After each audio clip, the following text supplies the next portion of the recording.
Good afternoon, good afternoon, good morning, good afternoon, good evening, wherever you are. It's May 18th, 2020. We're back for our people every Monday. All right. We can meet at Hakim's Bookstore, 210 South 52nd Street, between Walnut and Chancellor. You know our regular location. We'll be back after this pandemic, but the show goes on for our people. I'm your host, Andre Smith, Smitty Bonton. I'm your scholar in residence at Hakim's. And so it's my job every week to bring you the best in new black books. And, you know, it's a little talk about some current events and things going on. But it's mainly about the books to get your appetite wet, to get you excited about bringing in the new scholarship, the new fiction, the new nonfiction, and all that good stuff that's produced by Black intelligence and whatnot. Again, I'm a former law professor, taught 15 years in American Association of Law School Institutions. And so it's my job to bring those scholars and that intelligentsia that I've encountered along the way and bring them to you while you're living in your living room and on your pandemic, and hopefully maybe even have your kids hang out and learn about some books and whatnot.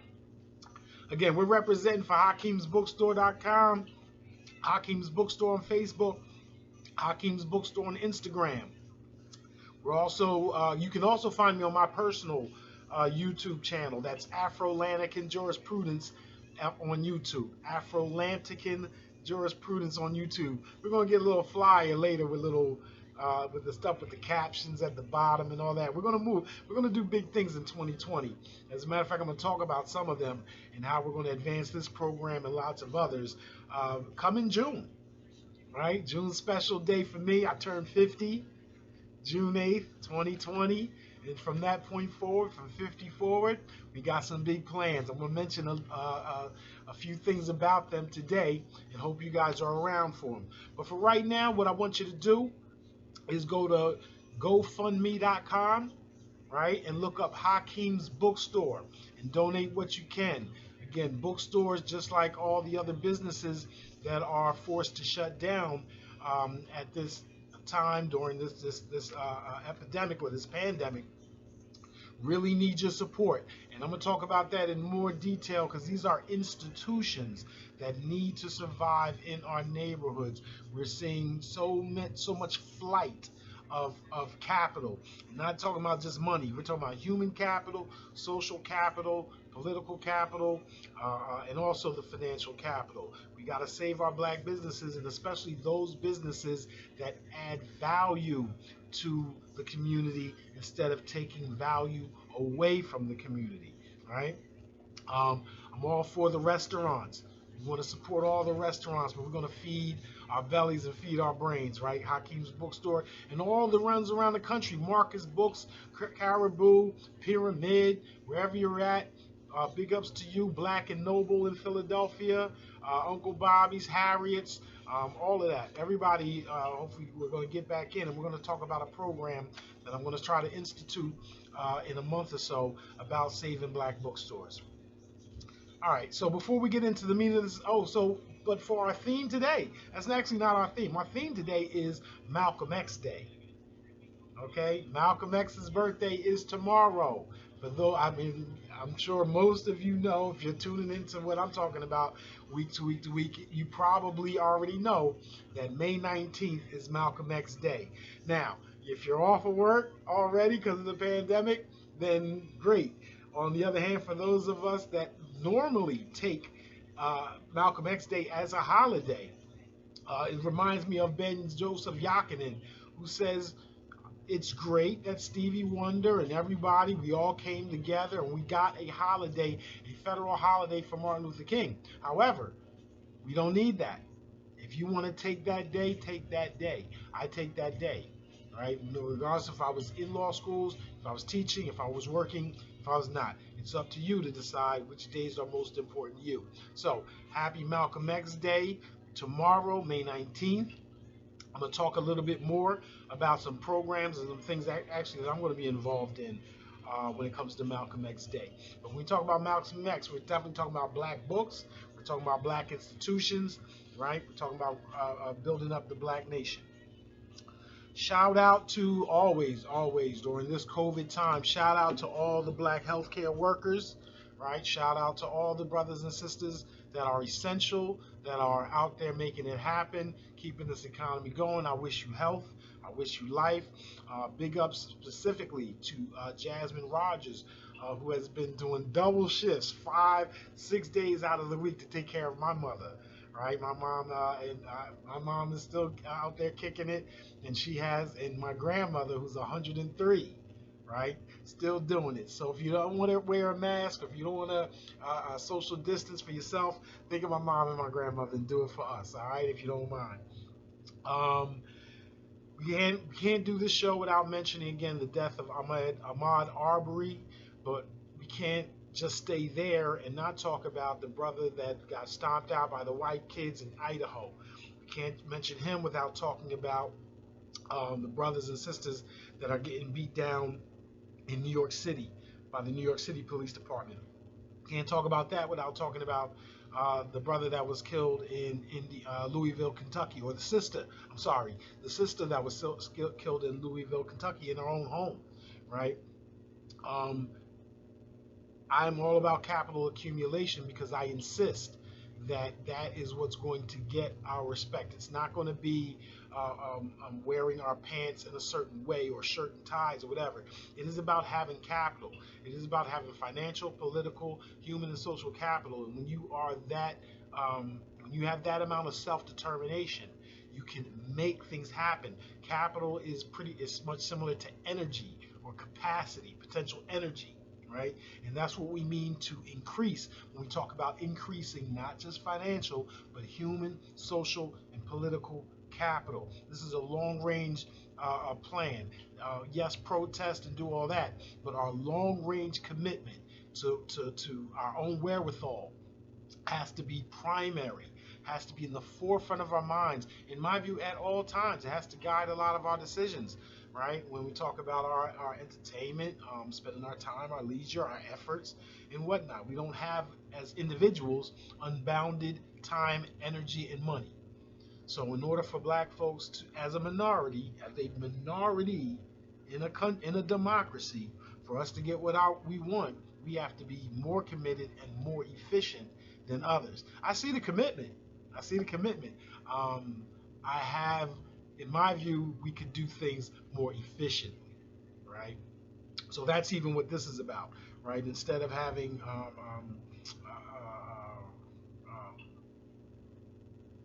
spending a great amount of time on just your normal entertainment channel or what have you, what we're doing here is trying to combine entertainment, combine it with books, build up our knowledge, and build up our economic base by supporting Hakim's Bookstore. And again, I'm going to tell you about a program we're going to institute to try to support all the black bookstores around the country. But again, when I bring up these, when we talk about Black Lives Matter, I see both sides of the coin. I'm a Gemini, so I see both sides of the coin at all times, right? We do have to increase our levels of power to counteract what's happening to us and our children. On the other hand, we have to be wary. We have to be intelligent partners, and also have a healthy dose of skepticism and cynicism when dealing with partners who we know often try to exploit us. And I say that to say, I am glad that attention is being brought to these tragedies. However, I do also notice that there was a lull where we didn't see them, even though we know that they were still going on. And then 6 months before the election, we do see a spate of them over and over and over and over again. And that harkens to me that while I do support getting Trump out of office, I do support voting the Democratic ticket if that's what you're inclined to do. On the other hand, I do recognize that the promotion of these videos and these injustices are part of a get out the vote campaign by the Democratic Party, making sure that the African American voter turnout is as high as possible. On the one hand, Republicans do things to support the ADOS movement and other voter suppression tactics to reduce the amount of black votes, where on this side, the Democratic Party has their own tactics that are unspoken, that they don't that to elevate the black vote because they presume that it will be for the Democratic Party. And numerically, they're correct, right? But I just think we need to go in this with knowledge, right? Know what's going on. Even if you have an alignment with the Democratic Party for strategic purposes, understand what's going on, and that after the election, it will not be the Democratic Party that's going to represent the dead, the dying, the beaten, the unfairly and unjustly incarcerated. It will be back to us, right? It will be back to us. So I also want to make a point when we talk that these videos are also coupled with public service announcements and other types of calls for black people, black men, to seek out mental health awareness. Again, very important, very noble cause independently. However, I am always following the money. It is very interesting to me that, again, when it comes to reparations, when it comes to the racial wealth gap, or whatever those things are, we don't see a nonprofits and mainstream folks coming out of the woodworks to support those things which directly affect us, including our mental health. So, as much as I am for black folks taking care of ourselves mentally, spiritually, and physically, let's not get on the opioid train, okay? Let's not get on the opioid train. There's one thing that we can be proud of. I don't wish misery on any other people. However, the fact that black folks are less, I don't want to say enthralled, but less attached to the methamphetamine crisis is a benefit. Is one way that we can try to close the racial wealth gap, to close the racial capital gap, is to stay away from some harmful activities that others are participating in. That is a way we can be more efficient in this sort of competition, in this rat race, as Bob Marley would call it, or may call it. I don't want to speak for Bob, right? But at the same time, again, where's the money coming from promoting all these things, right? Who benefits from black folks going to the psychologists and more counseling? And I will suggest that it's the pharmaceutical companies and the opiate companies that are always looking to expand their profiteering. So take care of yourself, take care of your mental health. But I would say, but as much with air, sunshine, exercise, yoga, all that good stuff before we step over to the medicines, to the chemicals, to the pharmaceuticals and whatnot. All right, I'm off that horse. On to something more fun. Before we get back to talking about Malcolm X Day and black bookstores and black books, just want to appreciate the entertainment out there as far as Instagram Live and these battles. I did, in fact, check out the Ludacris versus Nelly, even though I'm sorry, I don't really think that. I understand they both have hits from a rap perspective, from a rap music perspective. They came out the same year. They had albums come out in 2000. They both have super mega hits. Nelly has some mega hits. I want to say one of his albums sold like 10 million copies. Not just a gold or platinum album, but a diamond album. However, if you're into rhyming and flows and styles and whatnot, Ludacris as a MC, right? Is just, I believe, far superior. And so I think that's what came out of that battle, besides the technical difficulties. Who's going to battle next? I don't know. I would love to see, just as much as it was the Jill Scott, Erykah Badu, where black women got to represent for black people.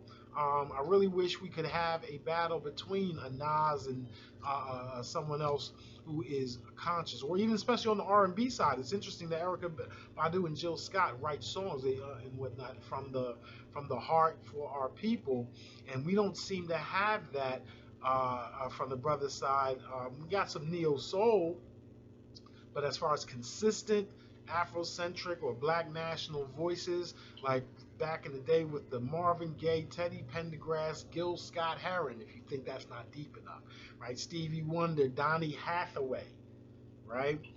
So even just say Donny Hathaway. I love a battle between Donny Hathaway and Gil Scott Heron, right? That'd be one ill versus, right?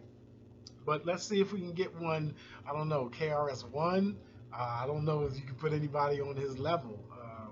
But yeah, looking around. But regardless of the fact, I have my own ideas. I'm enjoying the Versus series. Again, a black institution just created out of nowhere. Could you imagine in 1988 when I came out of high school and for whatever reason we're on lockdown and Patti LaBelle and Aretha Franklin go at a Versus, right? That would be incredible. All right, so as this technology comes along, we take advantage of it and we create these new institutions. Hopefully, each of us that are doing those things can also take full advantage of it in a capital means. Shout out to the No Name Book Club as we do every week. Again, this month's book is the autobiography of Assata Shakur. Other books that have come out that I think you need to know about, and this is before we always do the Journal of Blacks in Higher Education. So this is before we talk about that list of books. But some other books that I just happen to become aware of. I want to give a shout out to a fellow alumnus of University of Maryland, graduated either a year before, a year after me, aka Nicole Cole. All right, is out there. She's written College Funding Strategies. I wish someone had told me. College funding strategies. So for all the parents that we just had these virtual graduations, Obama did a wonderful, fantastic job in supplementing or substituting for the graduation ceremonies that these kids are missing. But when it comes to now them going to college, I mean, things are in more disarray than ever. And funding your kids' college education and making sure you don't go broke and that they don't have $100,000 of loans dragging them backwards for the rest of their lives. We need efforts like Nicole Cole's college funding strategies. College funding strategies, I wish someone had told me, please. So we're talking about, and again, I understand that there's a transition, right? There's going to be a huge transition between where people are not necessarily going to four-year colleges and universities. HBCUs, PWIs, they're all getting used to the idea that things are not going to go back to the same, not with technology, number one, and just the fact that the knowledge that they offer, such as STEM education and other types of skills, can be gotten elsewhere at a cheaper cost, right? So there is still a utility in the going to brick and mortar colleges and universities, right? The interaction, again, the social capital. When you go to a Harvard University versus a Harkim University, what you're paying for is not just the knowledge, you're paying for the contacts. You're paying for the fact that your friends and fraternity and sorority brothers and sisters will be highly intelligent, highly connected, wealthy, presumably wealthy people such as yourself, if they haven't already come from wealthy families.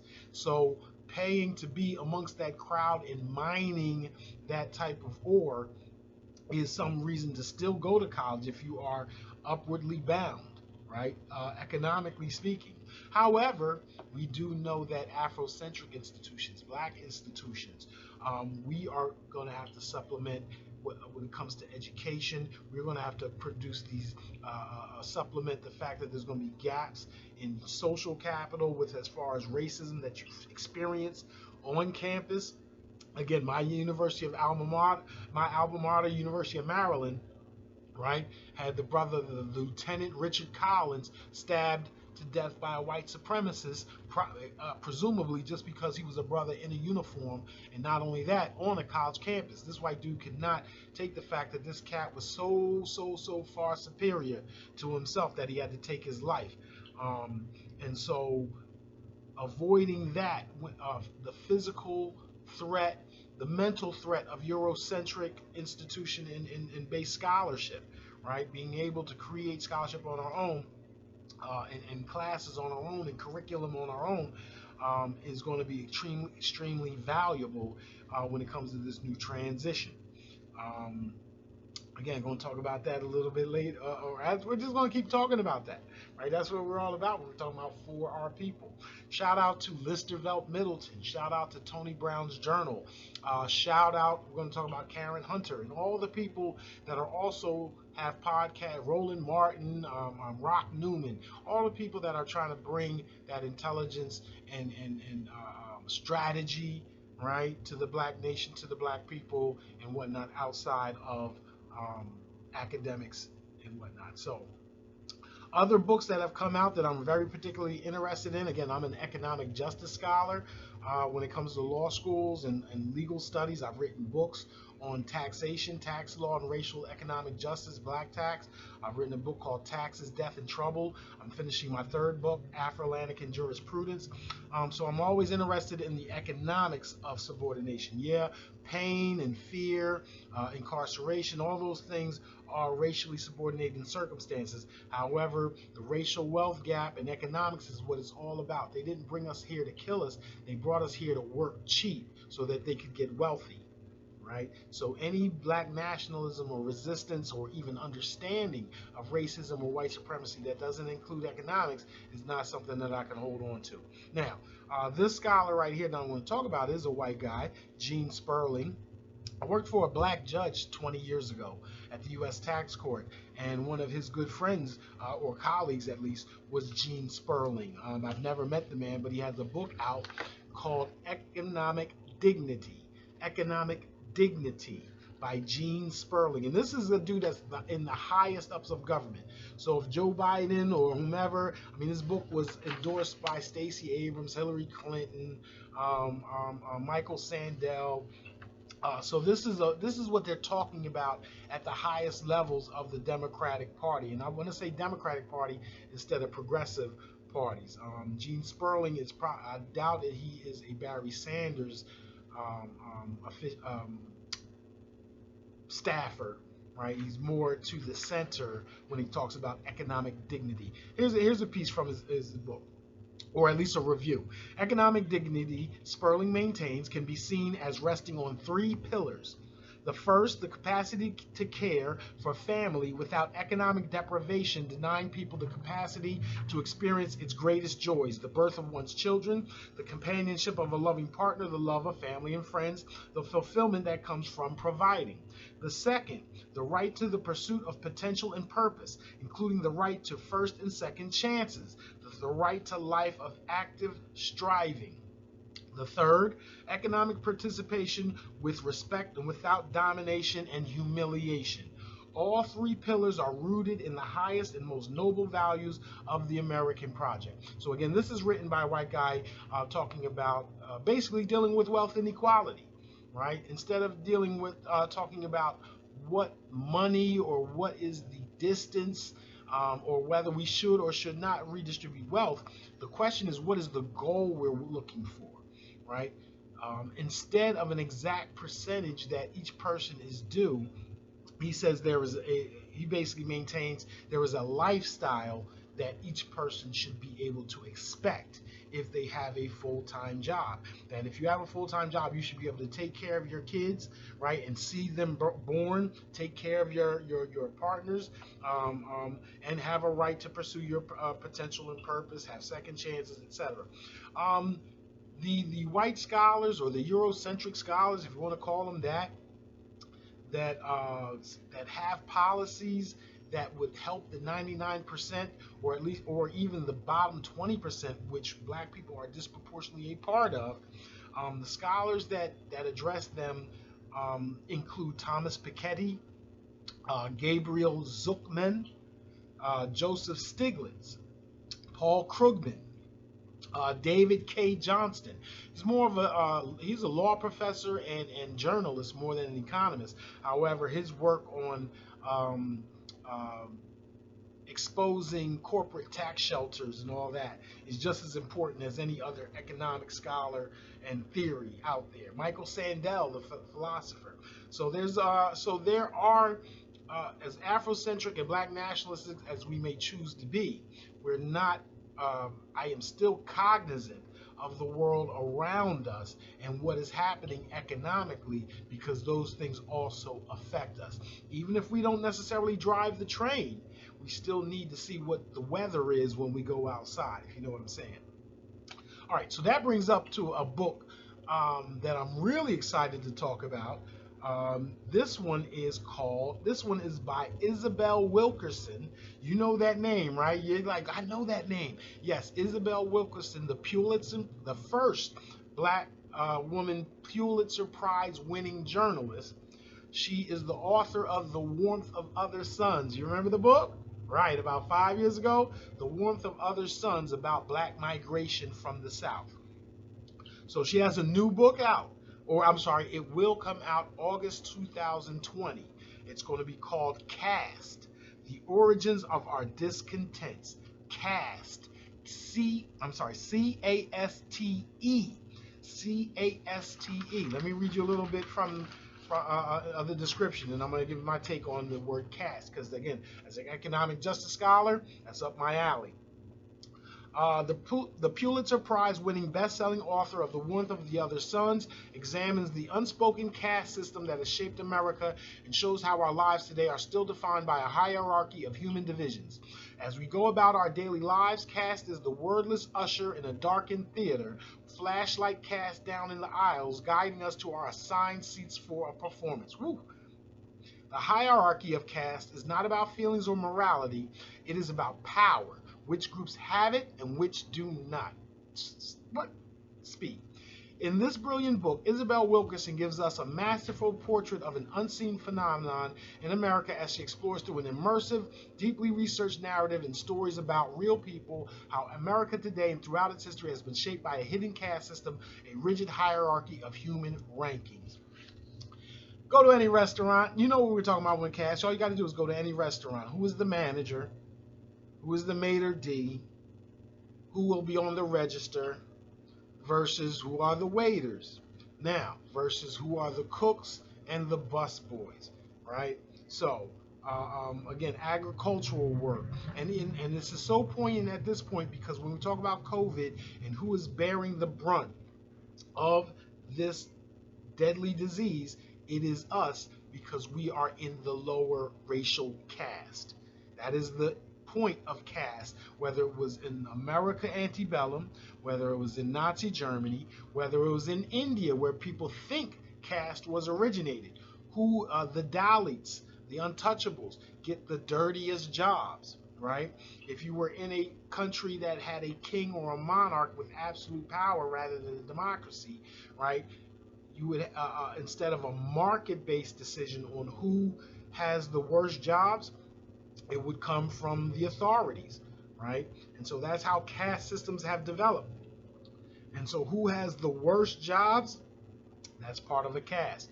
And so black people having the worst jobs in America, Hispanics having the worst jobs, and even the split along gender lines is representative of caste, right? And so I'm so glad that one of our great thinkers is dealing with it head on, because they didn't bring us here to kill us. They brought us here to work. And any description of racism that does not include the economic component is just is missing. It's not thorough in my eyes. All right.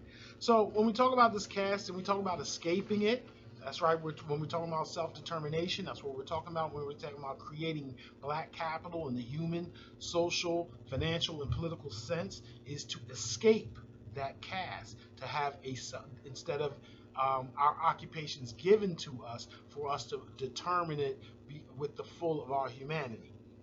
And who better to talk about that, or to talk about along with that, is again Malcolm X. And Malcolm X's, or Malcolm Little, his original name, or Malik El-Haj Shabazz, is the name he had when he left or transitioned into our afterlife. His birthday, or his born day, was May 19th. Right, so tomorrow. So every May 19th, I am celebrating Malcolm's Day without permission, without fanfare. Right? For me, it is another day to double down on what it is I want to do for black people when it comes to better educating myself and my children, starting in patronizing black businesses and institutions, and stop and another commitment to yearly to stop or reduce the degree with which I criticize other black people. I didn't say don't criticize black people at all, but let's not unduly criticize. Let up, right? Right? Say, criticize what is necessary, and try to go no further, right? All right, so what am I going to be doing to celebrate Malcolm X Day? Number one, I have a good brother, Malcolm Hoover. He's from Philadelphia, but he's out in Oakland or the Bay Area at least. He has invited me to participate in a panel discussion about COVID and surrealism. Right? Again, I'm an economic scholar, and so I read fiction, but I read much more nonfiction. So when it comes to realism, surrealism, I'm actually looking to learn from these brothers and these sisters that I'll be speaking with tomorrow about the impact of COVID. And of course, my shtick will be that the disproportionate effect of COVID is not happenstance, that it is part of this neoconservative plot to expand the racial wealth gap for the purpose of keeping us in the lower caste and to be on the front lines of certain things such as this.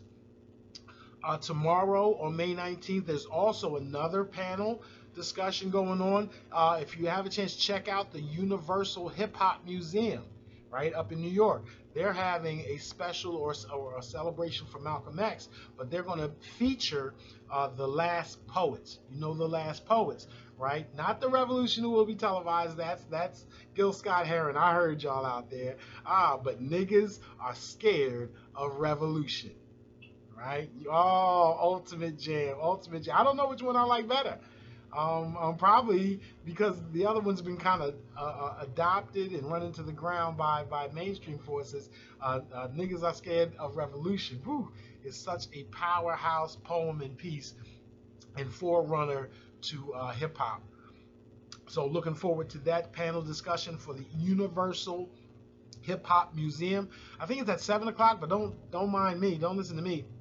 Look it up for yourselves and try to get that time. Because if you miss it, don't say that I gave you the wrong time. Shout out to the ASVG crew, the African Sports Venture Group, with whom I associate with and are putting together an Africa Day panel. Africa Day is every May 25th. Every May 25th, the people of the continent and the diaspora to come together to share our past, our present, and our future, and celebrate that. Celebrate that coming together. And so Africa Day 2020 is May 25th. I am a sportsaholic, and therefore I work with the Africa Sports Venture Group, and we'll be moderating a couple panels. The panels will be on the 24th and the 25th. They're going to have athletes. They may have, word I get is that we may have George Weah, who was the footballer of the world back in the 90s, or at least 1 year in the 90s. He's now the president of Liberia, I believe. I think I'll be moderating a panel that will have the sports minister of the nation of Nigeria, which is the largest country in Africa and one of the largest and most vibrant economies in the entire world right now. All right. There's oil in Africa. There's reserves, minerals and resources in Africa, and slowly, bit by bit, incrementally, is getting control of that stuff back. So I understand that things aren't moving fast as some of us want it to be. However, those of us in the United States, as we're getting poorer, I don't know if that's the case for black people in other parts of the country. You might need to take a lesson instead of trying to school folks. Shout out to Michael Cord, the brother Michael X, one of the fantastic lawyers here in Philadelphia, who has already started doing something I plan on doing later from a tax and economic perspective. He is already promoting his Nat Turner Law School, where he is teaching the law as he knows. He's a great defense attorney in the city of Philadelphia and knows a hell of a lot about criminal law. I believe he also teaches classes, sometimes at Temple University, perhaps even Drexel. He is doing an online law courses, or at least seminars, called the Nat Turner Law School. As a matter of fact, I think he did one recently on the Second Amendment and the right of blacks to own guns, and especially in this time when we are under threat. And as I said, It's one thing for these issues to be pointed out to us. It's another to expect progressives or neoliberals or Democrats or whomever to do the hard work and defend us. So when it comes to the Black Panthers, when it comes to the Deacons of Defense, we have always been people that that went out and tried to protect ourselves. That leads us to again. So tomorrow, I'm also going to be celebrating by rededicating myself to finishing my book, Afro-Atlantic Jurisprudence. I figure between tomorrow and my birthday, June 8th, when I turn 50, that gives me about a little less than 3 weeks. So I really got to put my nose to the grindstone. It's already written, but got to be edited to perfection. And again, I can't leave those tasks onto other people.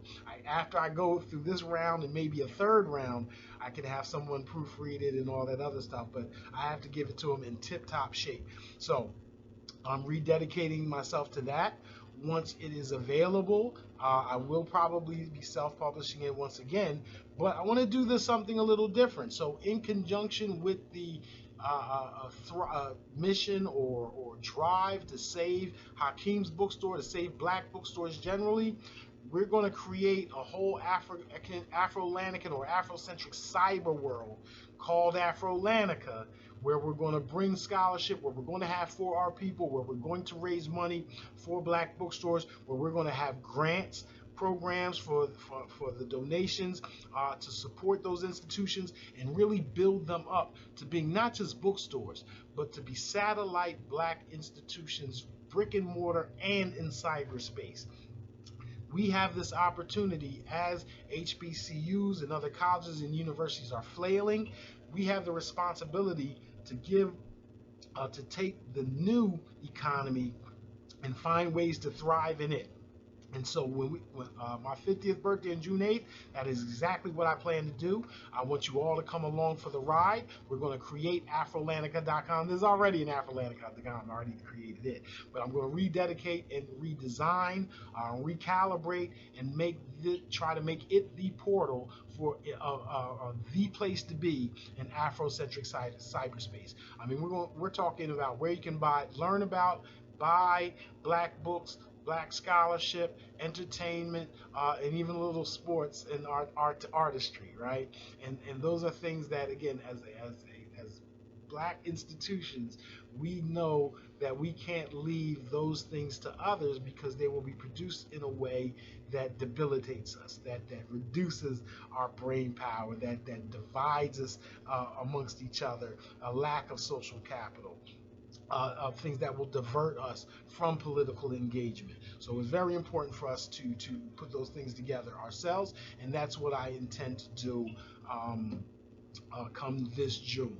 The idea to create a portal, to create a nonprofit or an organization that's going to give grants to Black bookstores to do what? Again, to modernize the content, right? To bring on the Afrocentric scholarship that's been produced since we all discovered Diop and Van Sertima and John Henry Clark and Marimba Annie, right? To update that content with the new books by Molefe Asante, by Larry Drew, by Greg Carr, by what's the brother that wrote When We Ruled, Robin Walker. Right? So we need to modernize that content. We need to adapt a curriculum like Dr. Greg Carr's Afrocentric curriculum or Black curriculum for the Philadelphia schools, for the Philadelphia Freedom Schools, right? To encourage those who are homeschooling in this new era to provide them with support, meeting space, content such as video equipment, ways in which to assess progress, right? So these are things that Black bookstores are in a position to do that no other institution is able or willing or has the connections to do, because we're in every city, we're in those neighborhoods, and we We have to provide that stuff. Ancient and rare books, again, providing those book collections that are in your house for your kids to just touch and feel and have around them, so that they know that intelligence comes from, I mean, there's some smart stuff going on YouTube. We're trying to do that as well, but this is the superficial stuff. The real understanding comes not just from reading one book, but several on the same subject. And so we have to back that up. We have to supplement it and not count on mainstream. We have to add value. We need to have grant programs for every black bookstore or black educational institution or black satellite institution. I don't know if we're going to call it something special, but they need a grant program so they can do that updating of content, so they can do those homeschooling support classes, so that we can have book signings, homeschool gatherings, after school help, SAT and standardized prep help, STEM and coding courses, right? How to program, Afrocentric arts and speakers, film series. We need to also pool those resources and simulcast them so we don't have to reinvent the wheel, each black bookstore onto their own. We have to be able to provide the content to our people in a more efficient manner, the way that technology now allows us to do, right? We have to be mindful of cost and waste and efficiency, right? And this reminds me of we just saw that Magic Johnson. I should have started out with this. Magic Johnson has put together $100 million fund, or his insurance companies have donated to $100 million fund that he's going to help direct support black businesses. So black businesses that got shut out of the PPP loans, or maybe they didn't even qualify for the PPP loans. There's another source that a brother felt was important enough to supplement what was going on, that Magic Johnson took to helping support our economic institutions, our businesses, and we need to do the same. Create a Save Black Bookstores institution that will collect donations and then pass that out as grant money to the black bookstores around this country that are making it happen, that are providing programs for our kids. Whether they be infant, toddler, elementary school, middle, high school, what have you. I mean, this is what I just happened to be listening to the Karen Hunter show, who also had Dr. Greg Carr on again. We talked about his black curriculum.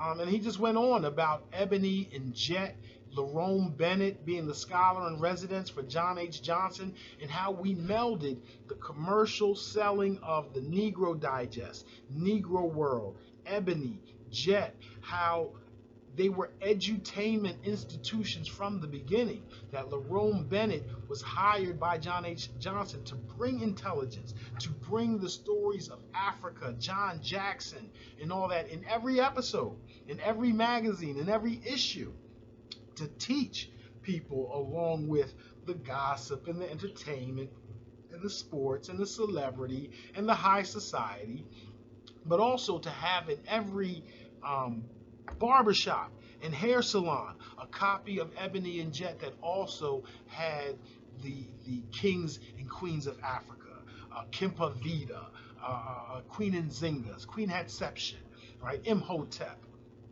right, Mansa Musa, right, so that even if you weren't in school at all, just out of the barbershop, we can turn the barbershop into an institution as we know that it is, right? So shout out to Greg Carr, shout out to Karen Hunter, shout out to Lerone Bennett, right? If we're going to talk about books, I mean, that brother, not only was he the head staff writer, basically the scholar in residence at John H. Johnson's company's Ebony and Jet. He published numerous books, all with a black publishing company, John H. Johnson Publishing, that you know you're familiar with. I'm sorry, I should have led off of this. He is the author, you know, of Before the Mayflower. Before there was the 1619 Project that just won its Pulitzer Prize Award. Karen Hunter's also won a Pulitzer Prize Award. Before there was a 1619 Project, there was Lerone Bennett's Before the Mayflower, the history of African Americans from 1619 to 1962, right? So we have understood that our presence on this country did not start at 1776 for generations. So it's sad that we have to reiterate it, but we are going to reiterate it. We're going to make sure that it's not lost over time. And more importantly, we're going to go past 1619. We're not going to start our history as slaves, as the enslaved people, right? As we came over, there were many enslaved people that were educated as Muslims in the universities of Timbuktu and had fine educations and were much more intellectually sophisticated than the overwhelmingly illiterate South, antebellum South. Remember, Georgia was formed first as a penal colony. Had no dollars at all. And after they took it from the Creek Indians, they didn't have air conditioning, right? So South Carolina all around the Southern Belt, it was very hard to get white people into those spaces, right? And to the extent they were, even the wealthy landowners typically lived in England or even in the North. And so black folks that used to run these plantations ran those plantations. Brothers like Prince Abdul Rahman in Mississippi. Dude was a prince, was well learned, right? Well learned, probably the most smartest man in the state at the time, right? Unfortunately, was enslaved because of power, not because of his own intelligence or any fault of his own. All right, LaRon Bennett has also written books that all of us need to read, especially if we're talking about we want to read about the slaves that fought back. All right, well, check it out. He wrote another book called Great Moments in Black History. He wrote a book called Pioneers of Protest. In other words, the slaves that fought back. That's just like John Hope Franklin's runaway slaves, right? He also wrote, in 2000, I know about the book, and I know things about Abraham Lincoln that are not necessarily public, but he is the author of Forced into Glory, Abraham Lincoln's White Dream, right? Abraham Lincoln was not, again, we're talking about interest convergence. We're talking about recognizing good, but also not falling in love and ignoring the bad side. Abraham Lincoln was not necessarily a champion for black people. Reuniting the country and maintaining black cheap labor for the whole of the country was vital to the American economic system because New York made as much money off of slavery as the South did. The federal tariff required the South to buy all of its goods from New York. And if the South would have broken away, they would have eliminated the tariff. They would have bought their goods and stuff from France, from Spain, from England, tariff-free. It would have been cheaper for them, and it would have killed off the manufacturing in the mercantile industry up in the North. So that was the purpose of keeping the Union together, not out of affection for black people, and even more to the point. And this isn't even, I'm just talking from me, this isn't even in LaRon Bennett's point. Lincoln could have armed the slaves. We just said the enslaved Africans were the vast majority in all of the deep South states, such that if you would have given the slaves arms, they would have just whooped ass and took the Confederacy all by themselves. But that was considered race treachery and off the table. Know that Spain threatened, they maintained Cuba as a colony because they told the Cuban aristocracy, if you ever buck on the crown, we will give the slaves guns and they will ruin y'all. Abraham Lincoln knows of that strategy. He understands it. It's not foreign concept to him, and yet he chose not to. He chose not to.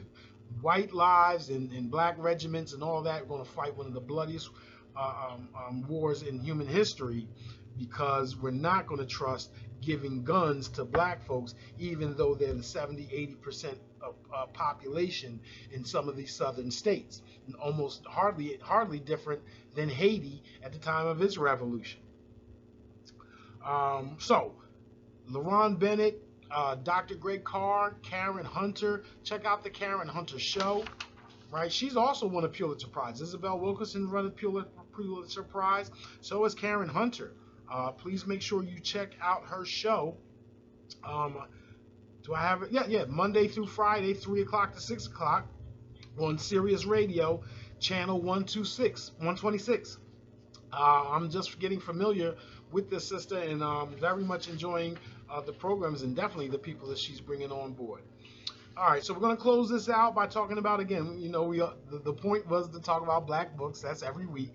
So we're going to talk about the books that have been identified by the Journal of Blacks in Higher Education, jbhe.com, www.jbhe.com, the Journal of Blacks in Higher Education. In previous weeks, we talked about the short stories of Frank Yerby, Revolutionary Change in Democratic Religion by Seleucian Yosef, Caring for Equality, A History of African American Health and Healthcare. That wasn't from there. That was from David McBride, who professor at Penn State, that was mentioned by Karen Hunter and Dr. Greg Carr. They also mentioned a good friend of mine, Derek White, The Challenge of Blackness. Go check that book out, please. Cross-Racial Class Protests in Antebellum American Literature. Contraband Guide, Race, Transatlantic Culture, and the Arts in the Civil War Era, Changing Academia Forever, Black Students Analyze the Moment They Led, A Philosophy of Struggle, the Leonard Harris Reader. Those were the books that we featured last week, and that goes along with some of the great books that we've talked about over the past months or so: Collective Courage, The History of Africa, African Dominions, Race After Technology, Rap on Trial. I haven't mentioned that in a while. Rap on Trial by a good friend of mine, who's a law professor at University of Georgia, Andrea Dennis, right? So this week, we have, there's only 3 books that they put out there this week for us to talk about. One is called Bearing Witness While Black, African Americans, Smartphones, and the New Protest. How about that? Bearing Witness While Black, African Americans, Smartphones, and the New Protest by Allissa V. Richardson, Oxford University Press. So again, we're talking about both sides of the coin. We talked about race after technology. We talked about algorithms and how machine learning and AI and new technologies can perpetuate racial subordination. On the other hand, let's look at how we can use technology as a liberating tool. And smartphones, it's often said that the brutality hasn't lessened, it's just caught on camera, right? Well, we need it to be caught on camera, right? When it's not on camera, with G-Series X, if they don't see it with their vision, they ain't trying to listen, right? So we need that. So the fact that technology is facilitating the exposure of racism and racist violence, not just from the police department, but also from these from meddlesome people that think that they have authority over black people at playgrounds, in homeowners associations. I know folks are getting sick of it, and that again is why, as black nationalists or Afrocentric people, we have to explore the ways in which we can create institutions, even neighborhoods, whole towns, if this was back in the day, that would be free from those types of racial microaggressions, right? Bearing Witness While Black tells the story of this century's most powerful black social movement through the eyes of 15 activists who documented it. This groundbreaking book reveals how the perfect storm of smartphones, social media, and social justice empowered black activists to create their own news outlets, which continued a series-long African-American tradition of using the news to challenge racism. Bearing Witness While Black is the first book of its kind to identify 3 overlapping eras of domestic terror against African-American people: slavery, lynching, and police brutality, and explain how storytellers during each period documented its atrocities through journalism. So we've talked about Isabel Wilkerson, we've talked about Karen Hunter, we've talked about John H. Johnson. We could have, maybe I should have renamed this the Journalism Show. All right, okay, but we're still talking, even though we're talking about it's Malcolm X Day, I think this all fits within the theme. So a great book, Bearing Witness While Black, Allissa V. Richardson. You know what? I didn't look to see where Allissa Richardson taught or worked or what have you. I didn't do that for the authors this week. I will try to make that happen for next week. Another book coming out this month, Jordan Peele's Get Out, Political Humor. This is edited by Dawn Keetley, and so it is a collection of 16 essays devoted to exploring Get Out's roots in the horror tradition and its complex and timely commentary on 21st century U.S. race relations. Contributors address Peele's films alongside American figures such as Nat Turner, W.E.B. Du Bois, and James Baldwin. Taken together, the essays illuminate how Get Out stands as both a groundbreaking intervention in the horror tradition as well as a devastating unmasking of racism in the contemporary United States. Fantastic stuff. As academics, we oftentimes, but maybe not enough, take things from popular culture and then break it down using the constructs that we have learned or even created ourselves in academia. I, for one, am dying to do work or write on the legal mind of Octavia Butler. There are so many subtle, not just creating her own society in fledgling. You had trials. There's just so many instances where Octavia Butler references law and justice, and the distinction even between the two. It's crazy. So I would love for a bunch of scholars to get together, legal scholars to get together and put together a book that has chapters describing the legal mind of Octavia Butler, just as they're doing with Jordan Peele's Get Out. Sad thing, I don't know if I told you guys, but I had always heard that Parable of the Sower and then Parable of the Talents would be followed by the third in the trilogy, Parable of the Trickster. You know, Octavia Butler usually works in threes. Now, I heard that she died while she passed while she was writing Parable of the Trickster, and I had heard a rumor that Tananarive Due, the author of First Blood, the author of The Black Rose, was going to pick up the mantle and finish that book just as she had finished the Black Rose for Alex Haley. I did hear directly from Tananarive Due that is not true. She has not been hired to finish Parable of the Trickster, and I'm a little sad and disappointed about that. I'm very excited that she actually returned my query personally. So shout out to Tananarive Due and all her fans, and please pick up her books whenever you have a chance. Black sci-fi writers like herself, N.K. Jemisin, and others. The last book on the list for the day is I'm glad we're finishing with this because we talked about this before. The Unapologetic Guide to Black Mental Health. Navigate an unequal system, learn tools for emotional wellness, and get help you deserve by Rheeda Walker. I just talked about how on the one side I am very much for Black folks exploring the mind, reducing stress, and taking care of ourselves physically, spiritually, and mentally. On the other hand, I am wary of where the promotion and the campaign, the advertising campaign, where the money for that all will come from. And I fear, my greatest fear is that we join the opioid trail of mental health service. So when I saw this, I was very glad to see it. At the same time, I was wary. I was so happy to see that the foreword was written by Naeem Akbar. You know Naeem Akbar. So if you know Naeem Akbar, you know that this book is not going to be one that's going to try to push Black people towards the opioid crisis. And we can probably be fairly clear that it's going to push Black folks away to something more natural. Again, I'm not going to speak for the book because I'm not a mental health or physical health professional. But the more we deal with sunshine, clean air, and water, the better we're going to be mentally. But let's talk about the book. Was Rheeda Walker say?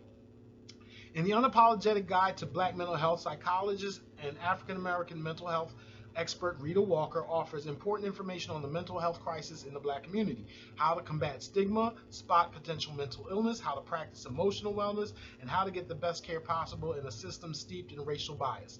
This breakthrough book will help you recognize mental and emotional health problems, understand the myriad ways in which these problems impact overall health and quality of life and relationships, develop psychological tools to neutralize ongoing stressors and live more fully, navigate a mental health care system that is unequal. It's past time to take Black mental health seriously. Whether you suffer yourself, have a loved one who needs help, or are a mental health professional working with the Black community, this book is an essential and much needed resource. Let me give a shout out to a good friend of mine, Dr. Rhonda Boyd, who also works on Black mental health and suicide in young people. She is a researcher at the University of Pennsylvania here in West Philly. So shout out, graduate of Girls High, got her PhD, I'm going to say University of Iowa right? Correct me if I'm wrong next time you see it, but a shout out to Dr. Rhonda C. Boyd. So we just talked about a whole bunch of people out there, from Isabel Wilkerson to Karen Hunter to Dr. Carr, Rhonda Boyd, all those people that love black people as much as you love yourselves, right? And we're trying to make sure that in this 21st era, as white supremacy, in my belief, is on the decline around the world, that black folks in America aren't left behind by the gains of people of color throughout the world. And so to do that, to make sure we're playing our part, and instead of finding a comfortable space within white supremacy, by trying to dismantle it, by better educating our children and ourselves and our children, starting and patronizing black businesses and institutions, stop unduly criticizing each other. That's how we're going to amass human, social, political, financial capital. That is the revolution that will never be televised. See you next week. OTAP.